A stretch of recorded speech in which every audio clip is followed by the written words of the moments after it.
Satbrimob Polda Kaltim mengirimkan 200 personil bawah kendali operasi BKO Polda Papua pada Senin 27 September. Ratusan personel tersebut dikerahkan dalam rangka melakukan pengamanan terhadap PON ke-20 di Papua mendatang. Informasi lebih lengkapnya akan disampaikan oleh rekan wartawan kami dari Tribun Kaltim, ada Muhammad Zain yang saat ini sudah tersambung bersama kami. Halo Zain. Halo, kembali Firda. Zain, bisa Anda jelaskan bagaimana saat ini persiapan dari pihak Brimob sendiri untuk menjelang PON ke-20 Papua nanti?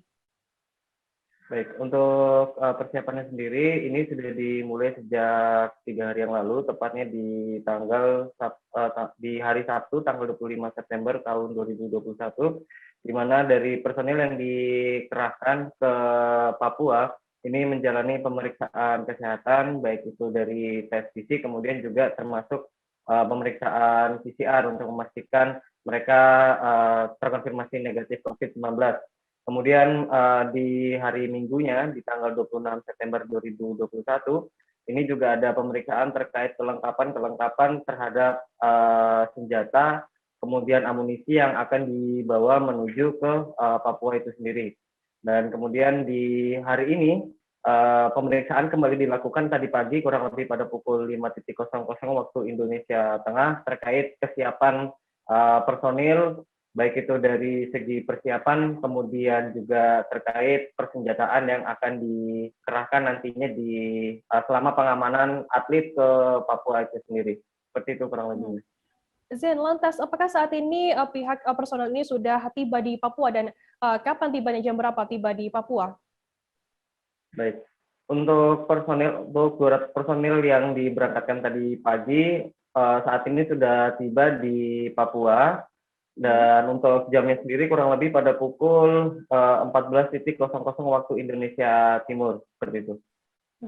Lantas, bagaimana untuk harapan dari pihak Brimob sendiri terkait dengan pengamanan khusus begitu di PON ke-20 Papua ini?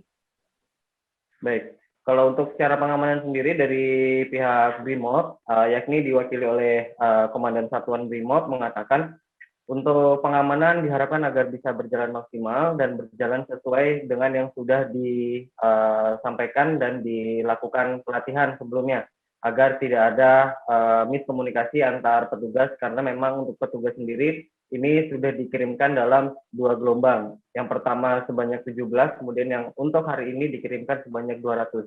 Diharapkan dari 217 personil ini bisa menjalankan fungsinya secara maksimal. Kemudian di samping itu, dari Komandan Satuan Brimob sendiri berharap agar dari atlet yang dikirimkan ke Papua bisa meraih juara dan bisa kembali untuk mengharumkan nama Kalimantan Timur. Kurang lebih seperti itu, Firda. Baik, terima kasih rekan jurnalis dari Tribun Kaltim Muhammad Zain atas laporannya. Selamat bertugas kembali. Jangan lupa subscribe, share, komen, dan like ya.